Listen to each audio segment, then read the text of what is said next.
Apa yang kalau dari saya, Ustaz Nababan bukan hanya sebagai pembina kami di pesantren, tapi udah kami anggap sebagai ayah. Ayah. Beliau sangat banyak membantu kami, banyak melihat keadaan kami dari segi makanan apa. Pokoknya beliau penuhi banget. Beliau sangat mendukung atas apa yang kami lakukan dari segi belajar, dari segi pendidikan, biaya, dan terus uang jajan pun beliau kasih.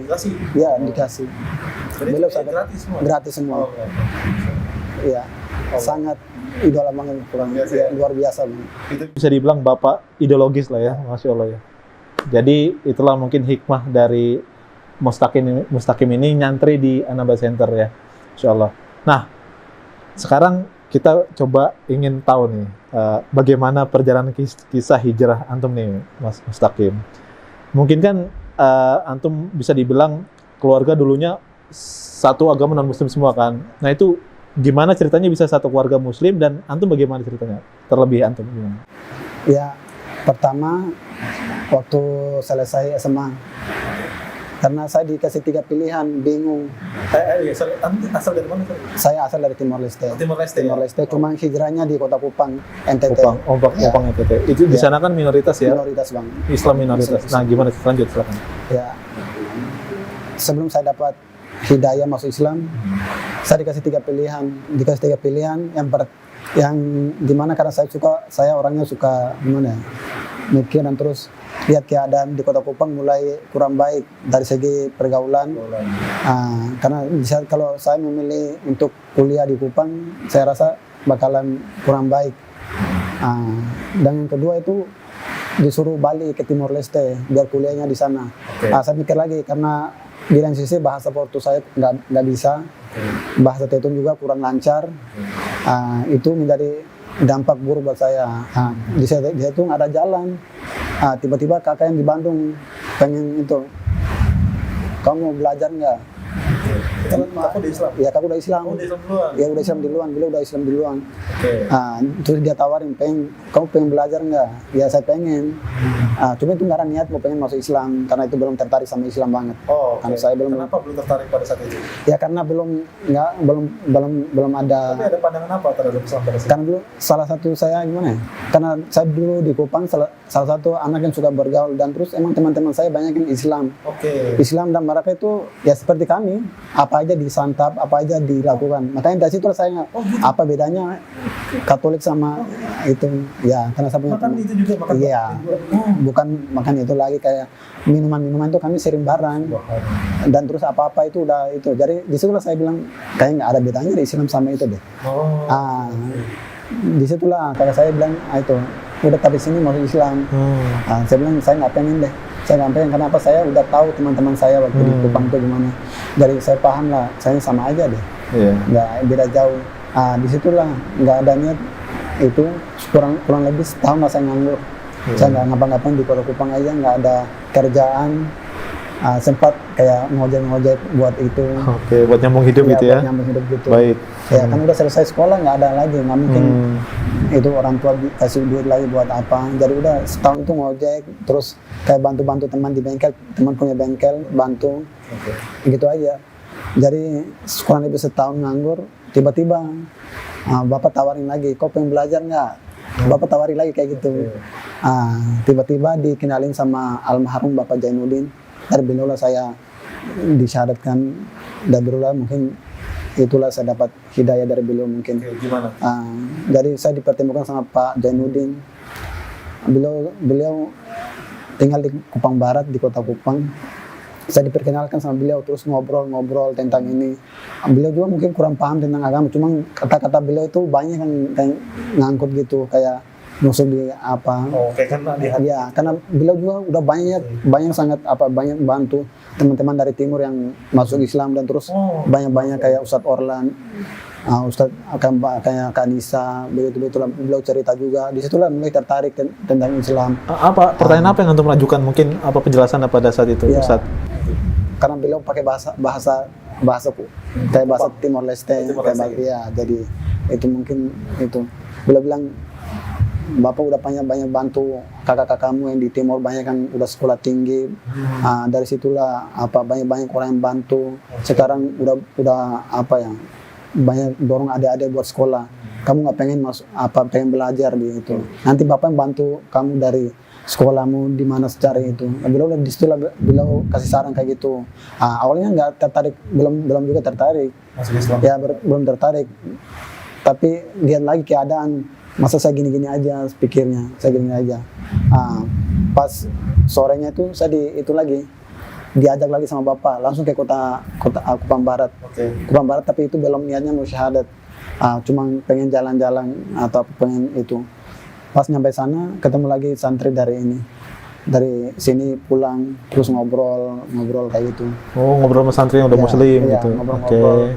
Nah, udah dari situlah mulai tertarik, tapi belum niat mau pengen masuk Islam. Tertariknya karena orangnya baik-baik gitu ya. Orangnya baik-baik itu, dari segi akhlaknya, cara ngobrolnya. Terus awalnya dulu kami kenal di Kupang orangnya kayak gini, tiba-tiba setelah masuk pesantren berubah lagi itu. Sembari lagi di situlah mungkin kakak pulang sempat dari Bandung gitu. Bandung pulang terus sempat ngobrol. Di situlah mulai itu tertarik sama Islam, pengen belajar. Karena mungkin mereka mungkin dari segi pergaulan saya di Kupang, mungkin teman-teman yang salah memahami tentang Islam atau apa. Awalnya pikirnya kayak gitu. Disitulah saya mikir kayaknya saya coba aja. Awalnya sampai itu gimana ya, kayak masih ada rasa janggal di hati, tuh pengen mau syahadat, tapi ya karena lihat keadaan terus mungkin pengen juga belajar tentang Islam, karena banyak kakak cerita Islam kayak gini banyak yang dilarang. Disitulah mulai tertarik, penasaran. Rasa penasaran. Disitulah paginya disuruh Bapak siap-siap kita kayak itu Kupang Barat. Tapi Bapak masih keadaan non muslim pada saat itu? Masih keadaan masih non muslim. Bapak itu support ya. Anehnya Bapak itu gini, beliau non muslim tapi beliau banyak membantu orang Islam untuk belajar. Masya Allah ya, dulu gitu ya? Gitu. Bapak itu gitu. Oke. Jadi anehnya bapaknya gitu. Berarti kayak toleransi lah ya, bisa dibilang. Toleransinya beliau. Luar biasa, toleransinya itu. Beliau nggak terlalu bilang nanti suatu saat setelah disuruh masuk Islam semua nanti tiba-tiba nanti buat murtad lagi apa gimana. Beliau nggak gitu. Nggak gitu ya? Ya, beliau yang penting kalau anak mana yang pengen belajar atau apa, beliau bantu, mau Islam mau kemana itu terserah. Masya Allah. Beliau bantu semua. Masya Allah. Patut dicontoh nih ya. Untuk bapak-bapak yang masih anak yang mau alaf nih, ini bagus bapaknya Mustaqim. Masya Allah. Terus akhirnya antum syahadat pagi-pagi itu? Iya, pagi-pagi itu disuruh diajak ke Kupang Barat. Terus disyahadatin kurang lebih seminggu lah masih di kota Kupang. Hari itulah konfirmasi sama Ustaz Nababan, disuruh belajar ke Anaba Center. Masya Allah, baik. Tentunya pasti kalau ketika sudah antum syahadat nih masuk Islam, pasti kan ada beberapa yang masih antum ragukan kan gitu ya. Nah, yang membuat antum udah nggak ragu lagi terhadap Islam tuh dari segi apanya nih? Di dalam Islamnya sendiri? Kalau menurut yang sudah saya tidak ragukan itu dari segi akidahnya, ketuhanannya. Baik, gimana ceritanya? Ya, karena ini kalau kita cari tahu kalau mungkin dulu di agama sebelumnya mungkin Tuhan para beberapa kayak ada Tuhan Bapa, Trinitas Tuhan, gitu Trinitas ya. Gitu. Ya. Kalau dari segi logika ya nggak mungkin. Kalau misalnya kalau Tuhan ada 3, kalau yang satunya minta panas, yang satunya minta hujan, yang satu mintanya dingin, nggak mungkin loh Tuhan kalau dikasih itu. Kalau berarti mereka beda persepsi. Kalau mereka mungkin bisa jadi berantem atau apalah. Ya kan semuanya minta lain-lain, nggak satu. Jadi itulah saya itu nggak itu disitulah mungkin nggak make sense lah ya. Ya secara logika nggak masuk ya. Iya. Dalam Islam? Kalau dalam Islam mungkin dari segi ketuhanannya itu kan kita nggak itu. Kita tahunya bahwa yang menciptakan alam semesta ini, dengan kita melihat alam semesta ini kita udah tahu bahwasanya yang memiliki itu ada. Ya, disitulah iyalah. Secara logika memang kita nggak ada di ini. Betul. Memang Tuhan harusnya nggak nampak kan gitu ya. Disitulah mulai yakin bahwasanya yang itu nggak ada, yang itu ada Tuhan. Tuhan nggak mungkin diperanakan kayak gitu. Tapi kan banyak juga orang yang mungkin masih menganggap bahwa Islam itu oke lah, mungkin antum oke di akidah kan gitu. Tapi di syariat nih, banyak orang yang bilang bahwa Islam itu banyak aturannya gitu loh, seterusnya. Nah, itu gimana tuh? Ya kalau menurut saya hidup itu memang punya harus punya aturan. Oke. Kalau hidup kalau nggak punya aturannya, ibaratnya apa bedanya kita sama kayak binatang lah kayak itu. Apa aja. Hidup itu memang punya aturan biar kita itu tahu, kita ibaratnya biar kita tuh disiplin lah kayak gitu. Ya, lebih biar kita tuh disiplin bahwasanya kita tahu bahwasanya memposisikan ini tuh apa, biar kita tuh tahu memposisikan diri, nggak harus ngelakuin apa yang nggak itu seperti itu. Baik. Jadi Masya Allah ya, ini penjelasan Mustaqim ini luar biasa nih. Memang manusia itu memang harusnya diatur kan gitu. Iya, Bagaimana bisa manusia itu mengatur dirinya sendiri, padahal alam semesta aja Allah yang atur kan gitu ya. Yang gede aja Allah atur, apalagi kita yang kecil gini kan gitu ya ibaratnya. Subhanallah, Masya Allah. Ini logika Masya Allah, logikanya cerdas sekali. Nah, tadi kan sempat ya di awal kisah antum bilang bahwa papa antum sudah syahadat ya, sudah jadi Islam sama ibu ya. Itu mungkin ada wasilahnya juga sama diskusi antum mungkin ya. Nah, itu gimana ceritanya? Sampai papa bisa syahadat. Dan kabarnya udah jadi pendakwa di sana ya. Masya Allah. Silakan, tafadhol. Jadi bapak itu karena mungkin melihat kami berempat, misalnya anak-anaknya udah Islam, dan terus beliau juga udah banyak bantu anak orang lain masuk Islam. Terus setiap saat itu kami, misalnya kalau lagi video call lewat WhatsApp itu, kami berempat itu ngobrol tentang Islam.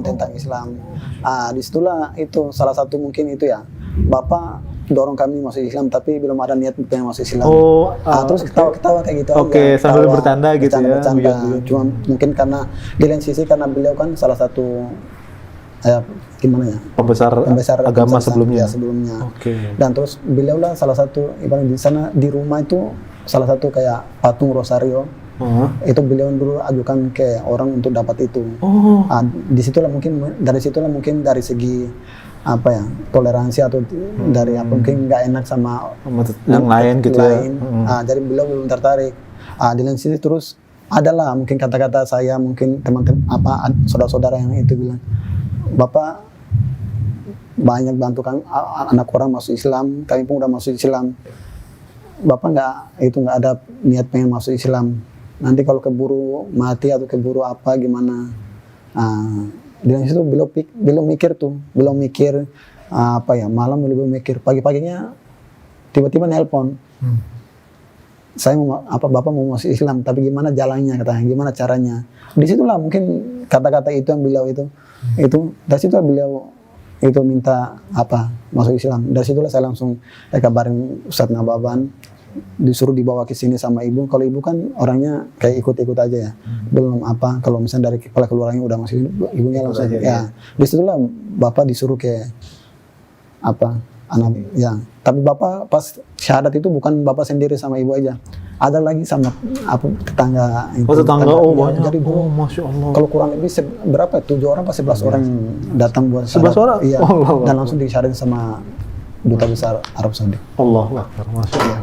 Dan sekarang ya di sana beliau yang sekarang misalnya di cabang di kampung saya itu beliau yang salah satu pemegang di situ buat mungkin rangkul teman-teman yang udah itu mualaf, dan terus bapak-bapak yang udah disyahadatin di Anaba terus pulang kan nggak ada itu, beliau rangkul mungkin dari ilmunya nggak ada, tapi dari mungkin pantau lah dari segi itu biar sholatnya terus gimana nggak terjun lagi ke agama sebelumnya mungkin. Bisa dibilang menjadi pendamping mu'alaf di sana ya. Masya Allah. Itu sesuatu yang saya bilang antum berani, Masya Allah Mas Mustaqim. Karena beberapa mu'alaf yang saya temui, mereka itu lebih condong ke nggak berani untuk ngomong kayak gitu, ngerti nggak? Kayak mereka masih ragu gitu, takut begini, takut begitu, nggak enak perasaannya. Tapi Masya Allah ya, harusnya nih kalau khusus mu'alaf ini dicontoh statementnya Mas Mustaqim untuk berdiskusi dengan ayahnya. Ya sampaikan aja ya, nggak apa-apa ya. Nanti kan gimana ayah kalau udah nggak masuk agama Islam gitu, itu sampaikan aja ya. Kok toh juga nggak bikin kita meninggal kan? Gitu. Hanya menyampaikan gitu ya, Masya Allah. Itu sekarang sudah menjadi mu'alaf semua. Ada yang masih nggak mu'alaf? Alhamdulillah udah mu'alaf semua, udah masuk Islam semua. Kapan-kapan kayaknya harus ngumpul terus kita ngobrol kayaknya nih, enak nih. Ya kayaknya kalau bisa jadi pengennya gitu sih. Kalau bisa ngobrol ya. Masya Allah. Baik Mas Mustaqim. Nah, oke. Mungkin sekarang punya nggak pesan-pesan antum untuk pemirsa Anaba TV yang mereka mungkin menyaksikan video ini ya. Tadi banyak sekali yang antum ceritakan dari awal sampai akhir. Mungkin antum punya pesan untuk pertama nih untuk mereka yang mungkin nonton mualaf. Nah, antum mau pesan apa kira-kira? Kalau pesan Ana sih apa mungkin singkat aja. Jagalah Islam itu dari apa aja. Jika Islam itu udah nggak ada, misalnya dari hati kita kalau udah jauh dari Islam, ya Islam pun akan jauh dari kita, dan apa yang kita lakukan pun akan terjerumus. Kita akan terjerumus dari segala hal, mungkin dari kemaksiatan mungkin. Jadi menurut saya jagalah Islam, terkhususnya Islam, iman dan akidah kita, karena itu sangat berpengaruh pada hati kita. Kalau kita udah jauh dari Islam, maka akidah pun kita akan rusak. Mungkin itu. Nah, ini benar pesannya untuk mualaf nih, luar biasa ya. Ya. Memang kalau mualaf itu memang di fase di mana mereka nih mau lanjut apa enggak, lanjut apa enggak gitu ya. Karena gitu kayak bimbang, karena banyak teman-teman yang setelah masuk Islam itu karena kayak mau ngapa, karena mungkin nggak mau cari tahu waktu masuk Islam, hanya sekedar mungkin ikut-ikutan atau apa. Jadi karena itu mereka bingung. Jadi kalau setelah keluar tuh ya balik lagi, karena apa ya, mencari tahu tentang Islam yang mereka itu tuh belum kuat. Jadi mereka itu kayak mau masuk atau mau keluar lagi kayak gitu. Iya, maka harus dipertahankan akidah itu, insya Allah. Antum udah berapa lama udah nggak jumpa sama keluarga? Kalau mungkin, kalau saya kalau nggak pulang mungkin udah 6 tahun lah. 6 tahun? 6 tahun nggak pulang. Tapi kalau untuk orang tua kesini udah 2 kali beliau. Oh, 2 kali. Ya, dulu pernah 1 kali beliau antar teman-teman yang lain masuk Islam, beliau datang jumpa. Nah terus beliau, yang kedua itu beliau syahadat. Jadi jumpanya di sini. Di sini ya. Jumpanya. Tapi secara keseluruhan antum 6 tahun nggak pulang ke sana ya. Masya Allah, itu sebuah kerinduan ya pasti kan gitu ya. Antum biasanya aktivitas di sana gitu ya. Udah pernah ngerasain buka puasa bareng gitu sama keluarga? Belum pernah. Belum pernah? Iya. Waduh, mudah-mudahan Allah mudahkan ya nanti pulang ya. Nah, kira-kira nanti, kira-kira gini, kalau seandainya orang tua antum nonton nih, papa baik mama ya.